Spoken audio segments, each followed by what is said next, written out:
So here we are at Exeter Cathedral, in the middle of Exeter, of all places. Why not come along on a tour with us? Debbie and I are going into Exeter Cathedral, and we've been kindly given permission to video as we go round. Where are we going to see, Deb? Well, sadly, we won't be able to see the eastern side of the cathedral because there's lots of renovation works going on today. But hopefully we'll be able to enjoy the rest of it, including a rooftop tour, which I'm quite excited about. Yeah, me too. And the thing I love about it, right at the end, well, I enjoy a nice cup of tea, and there's a lovely cup of tea at the end. Yes, there's a new cafe. So we've had a little peep inside, so we know it's there. And that's definitely going to be our last stop of the day. So come and have some fun with us. So here we go. Into the main front entrance. And interestingly though, this is where the builders have to bring all of their equipment in through this little door, because apparently it's the biggest door. Yeah, we've had a word with the administration of the cathedral, and they've kindly let us do the tour, and they've kindly let us film this amazing cathedral. So thank you to everyone from Exeter Cathedral for giving us the opportunity to show this amazing piece of architecture and cathedral that is in the centre of Exeter. Oh yeah.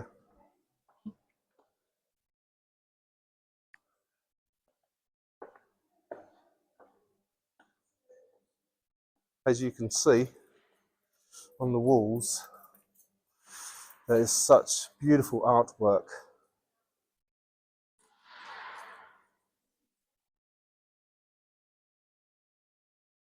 It looks like this was erected in 1860 by the officers, non-commissioned officers and privates of the 9th Queen's Royal Lancers, who served with the regiment in India. This is in memory of their comrades who fell there in service of their country.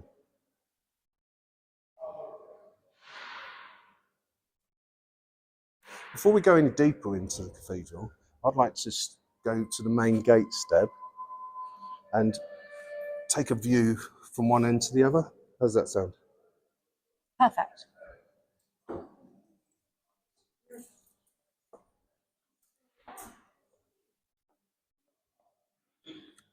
This cathedral has so much light flooding into it through all the beautiful windows, thanks to the architecture and design, which apparently this is the third cathedral that was built on this site, and it's the biggest, grandest and lightest. Wasn't the first one about 1066 or something? Can't remember the exact dates. It was 1010, I think. Was it 1010? But obviously, best to look that up because we're not 100% sure. But I know that it was rebuilt because it was built originally as a Norman structure. And then, I think it's the 1200s. Yes. A new bishop arrived, and he saw such an amazing cathedral. Where was that? Salisbury Cathedral. So, and he said to himself, I want one of them. Yeah, yeah, it was the first one in the UK. So he wanted the same. And he knocked it down, all the way down to about 6 foot, which is still Norman from the ground. And the rest of it, as you can see, is very Gothic. And the reason he did that is because of the light that it lets through. And look at the incredible ceiling that runs the full length of the building. Sadly, we can only see half because half of the structure is in construction at the moment. But look at that ceiling. Look at the details.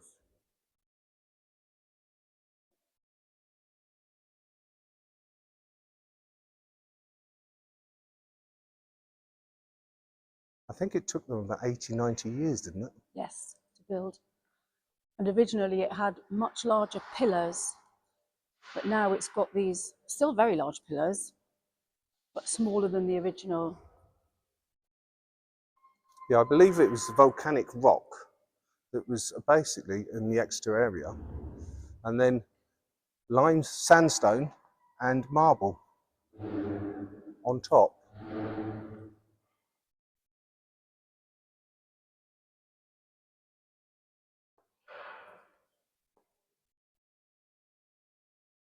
So that looks like the organ there, but sadly we can't get to see it because it's at the other side of the cathedral where they're renovating at the moment. Well, we can see this amazing pulpit to our left. Yes. That is stunning. One thing we will be doing, which we've promised the church, the cathedral, is we'll leave a link below this video to show if anybody would like to put any donations towards the renovations. They would much appreciate it. Sorry about that. I was letting someone go by, so I didn't speak that fluently. You'll have to forgive me. There's a plaque here, Patrick, and it says the pulpit was designed in 1876. What does it say, Deb? Designed in 1876 by George Gilbert Scott, showing the martyrdoms of St. Alban, St. Boniface, and the Victorian missionary bishop John Coleridge Patterson. That is just stunning, isn't it? Mm. I can't remember what she said that was up here, where they sing from. No, it's a it's where they play instruments. I can't remember the technical name for it. Apologies. The There's Minstrels Gallery. Minstrels That's Gallery, it. that was it. Minstrels Gallery.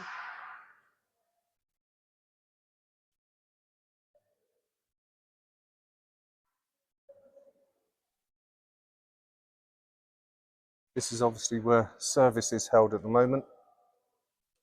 Temporarily. And I believe the renovation works are going to be finished by the summer. She said the summer, but it might go on till September for something, wasn't it? So it Well, they definitely have be to at the end. allow for... Yeah, they definitely said it should be by the end of this year.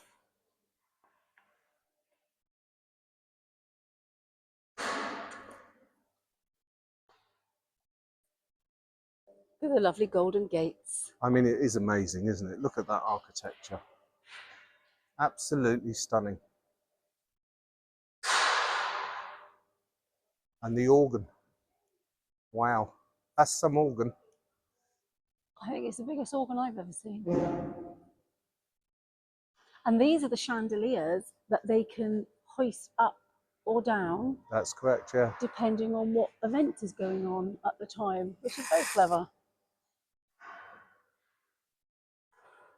As you can see, there's scaffolding at the rear. So this is where the renovations are going on. And there's some, by the looks of it, on the side of here. It must cost an absolute fortune But to look keep at this, Patrick. and look after. Pan over there. How amazing is that? With that end window. Wow. At the front of the cathedral. Stunning, isn't it? The light that's coming in on this winter's day. Yes. Because it's quite dull outside, actually, compared to here. Well, it felt it to me. And also in the corner, you'll see some of the organ pipes. And if you just have a walk over there, just to give you some idea of scale, they are enormous.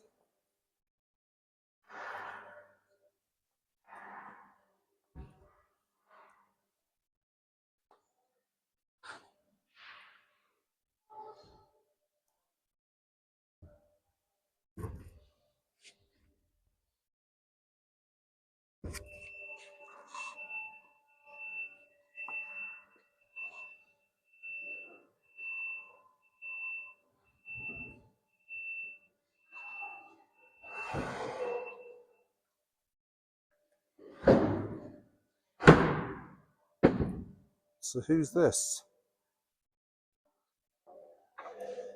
Can you read that? Hugh Courtenay, Earl of Devon. Earl of Devon, Mm.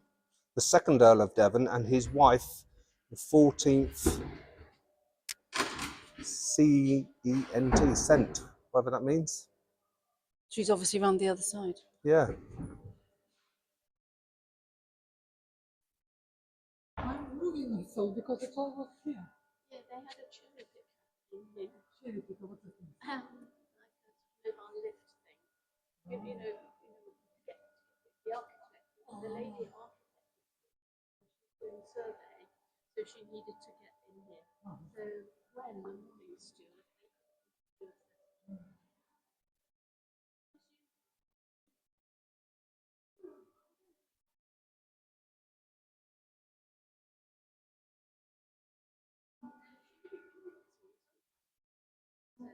Again, such a light, beautiful room.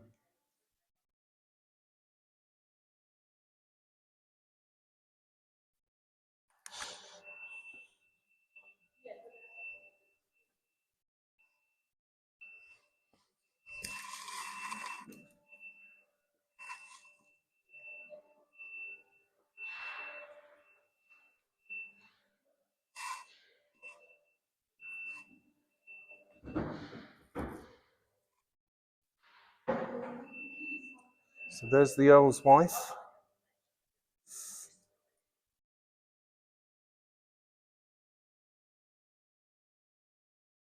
Who's this then? I don't know. Another couple. I'm presuming another Earl maybe. There's no plaque with this one. Oh no, what's this?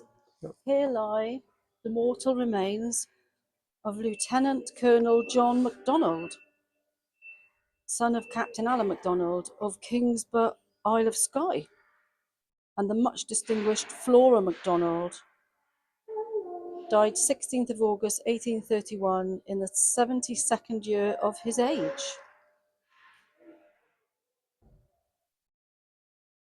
They must have been very important people. The size of these. These are the pipes, or some of the pipes, for the organ. I mean, stand next to it, Deb, to show people To show how you the big scale. they are. I mean, that is just mad. It's incredible.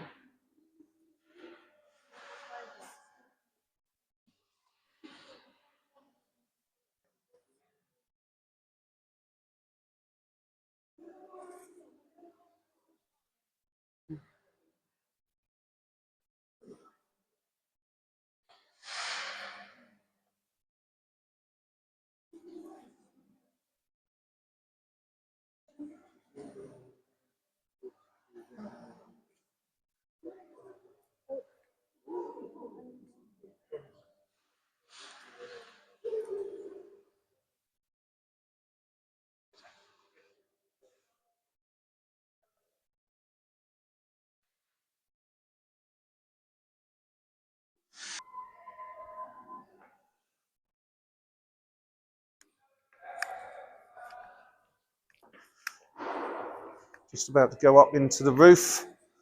I'm a bit nervous about the steps, Patrick. I know. They are a bit tricky. If you wouldn't mind closing the door behind you. Of course. Bill, our guide, is taking us up.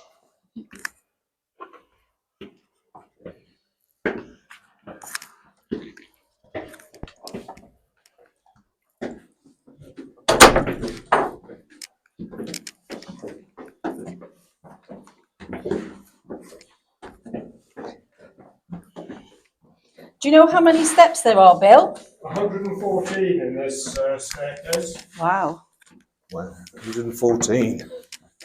But that's just the start.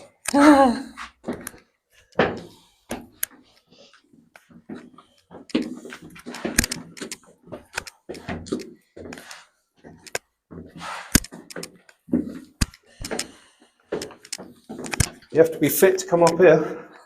Oh, yeah.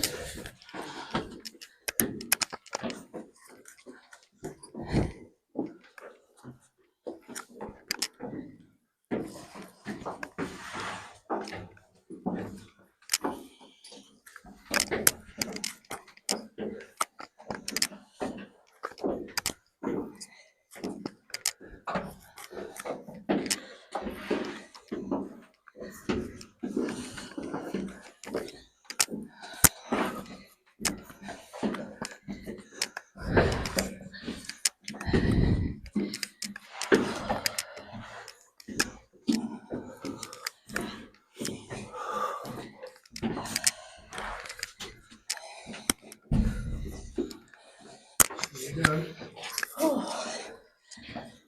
Catching my breath, Bill. Wow. yeah, you should probably do it more than once a day. I bet. Ooh, You need to be relatively fit I think to so. come up those stairs. So it's a killer. So wow, look at this. Okay, so we'll go all the way down to Level.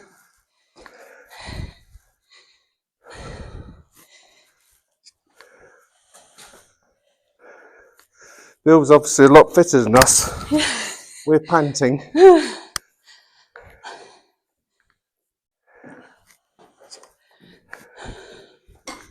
Ooh. So this is the main part of the roof, isn't it? Yeah. We're walking along the ceiling at the moment.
That's 96 metres, about 315 feet. That's the longest uninterrupted, stone vaulted, decorated Gothic ceiling in the world.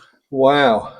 And that actually gives you some perspective with all the doors open of how long it is. Yeah.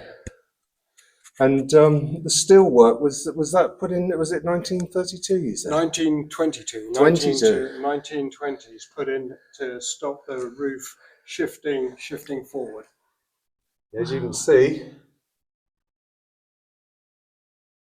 the rafters are moving away from the wall.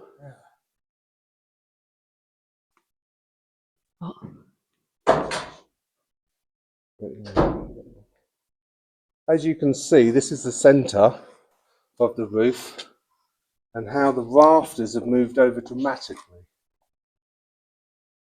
It's about 2 metres or about a 6 foot lean in the centre. Wow. Yeah, you'll see the bird's eye view when we're up on the roof. Yes.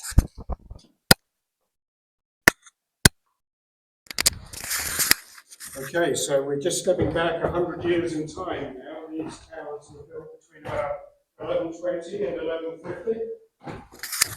So we're in the North Tower now? Yes, we're in the north tower of what was the Norman Cathedral. So this is the tower we can get out onto the roof.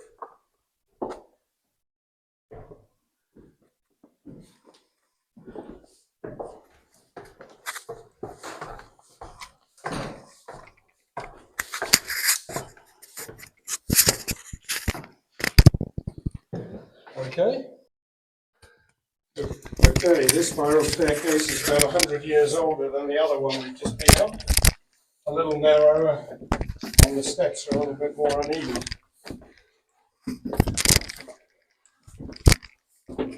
Which is quite fun when you're holding A camera. a camera.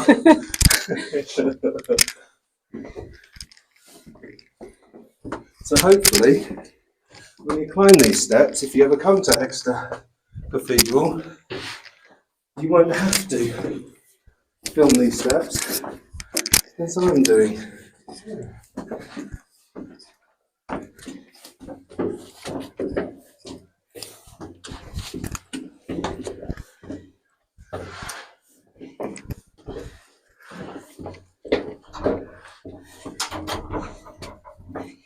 Definitely got to be fit Yep. to do this bit of the tour. Yes. And have a head for heights when you step outside. Yes, definitely a head for heights.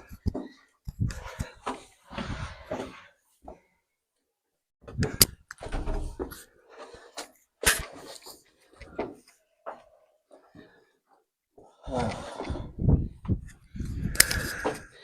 How amazing.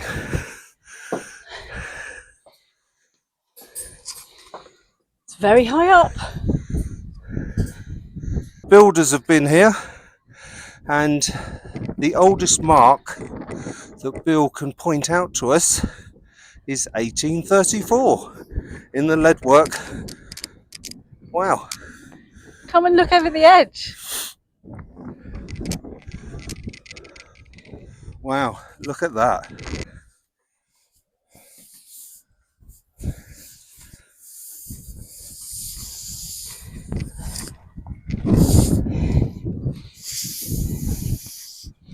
This is the 360 view. Wow. This is amazing.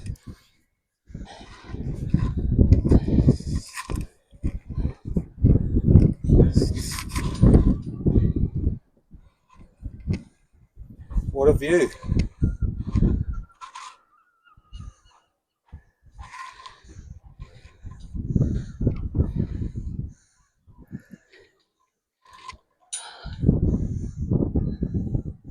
Magical.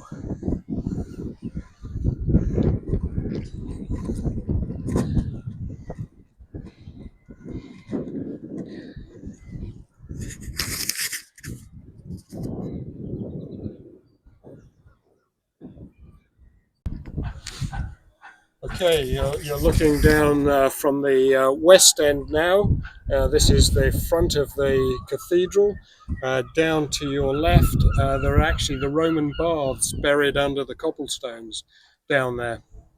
But back in the medieval time, Exeter was actually the wild west of the church. It was the furthest west the Romans had come, and was the furthest west of the Roman Catholic Pope's reach. And in the 1320s, the the Pope sent Bishop Granderson to Exeter. Now, Granderson was a friend of the Pope's, but also quite a learned man, well educated, and had a bit of a culture shock when he came to Exeter. He wrote back to the Pope and said, "I find myself not only at the ends of the earth, but in the very end of the ends thereof." Did that get him back to Rome though? No, it didn't. No, he was here for 42 years and passed away here. He's buried in the front of the cathedral. So it didn't work. It didn't work. No. And you mentioned about a certain period of time where the church were in charge of a certain area and the sheriff was in charge of the rest of Exeter City. Is that correct? Yes. The sheriff and sheriff's men were in charge of the city. This cathedral green that you see here was church land, so that was subject to papal rule, not to the sheriff's rule.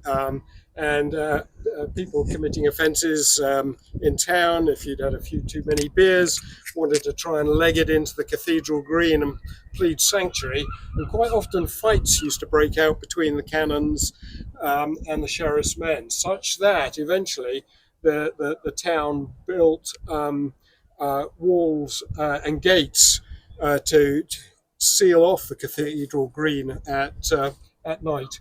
The Victorians took the gates down, but they still live on. That's Broadgate that you can see down there just alongside the ivy, and the other side is Palace Gate. We'll have a look at that later, actually, as we leave the cathedral, because it's on the left-hand side, isn't it? As you face the cathedral from the green. Yeah. Now you saw the racking problem down below in the nave with the way the timbers were leaning. Take a look, looking down the bird's eye view from up above. This is supposed to be a straight line, a perpendicular line between the two towers, but you can see how much of a V shape it is now, because the timbers have all shifted forwards. That's incredible. That is incredible. And did you that's say all from the rafters moving?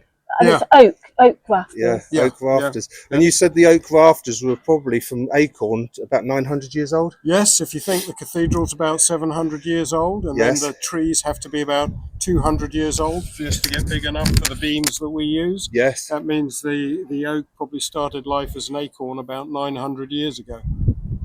And did you say the new bishop is Yes, is that his Bishop's residency Palace there? is the residency that you're looking at now, and you can just see the River Exe there in the background. Yes. Yep, that's Only just, but yes. only just a little bit cloudy, but yes, the Vikings used to sail up the river, and churches were easy pickings, which is why Exeter became the centre, because the Roman walls meant it was better protected and better defended than just being out in the open countryside. Just give me a minute, I'll catch you up.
Could they be at the same time? No, take your time. But you say It's out this door, isn't it? it's out this door. That's why we leave this one open. You can actually take the stairs all the way down to the bottom, and it comes out in the bottom of the north tower. Great.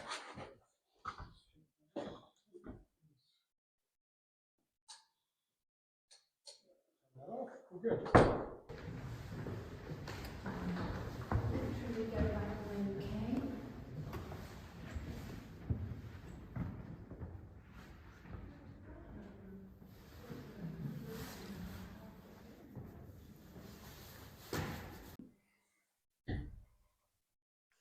So,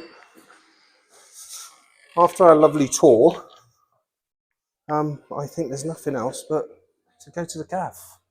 What do you think? Which luckily there is one on site. Get a nice cup of tea.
So, lovely cup of tea at the end. This is in the Cathedral Cafe, which is lovely, and a decent pot of tea. Look at that, happy days. So, that was lovely, wasn't it? That was a nice tour around Exeter Cathedral. It was, and I learned quite a lot actually. I was very surprised, and I'm really glad that we did the rooftop tour because Yes. that was something special. What I would say is you do need to be relatively fit to I get nearly didn't make it. to get to the top. Me too. Me too. You need to be relatively fit, in all honesty, to get to the top. The stairs are very spirally and they're very small. So if you have larger feet, men especially, I would have thought would struggle just Yes, I fitting their had to feet. go sideways. Yes, on the steps. But once you get to the top, it's obviously well worth it. And our guide today, Bill, he was amazing. So Oh, big yeah, shout out to Bill. Thank you so definitely. much. It was So really, knowledgeable, wasn't he? yes, really, really informative. I loved it. And then coming to the cafe at the end is lovely. And do you know what I think is a really nice addition as well? Look, on every table, there's this huge book about Exeter Cathedral. So you could sit in here for hours with your heart's content, finding out all about Exeter Cathedral, because there's lots and lots to find out. So I love that. The other thing is, which obviously Debbie's not going for today, but they do gluten-free. So gluten-free brownies as well if you're a celiac. One thing I do want to shout out about is thank you to Exeter Cathedral for allowing us to walk around your lovely building and film it and put it on YouTube. Now we've promised them that we'll put a link for the renovation charity in our description. So if you do feel like helping them out to get the works done as soon as possible, please do go below and click on our link, and a small donation would be very, very much appreciated, I'm sure, by the Cathedral City administration.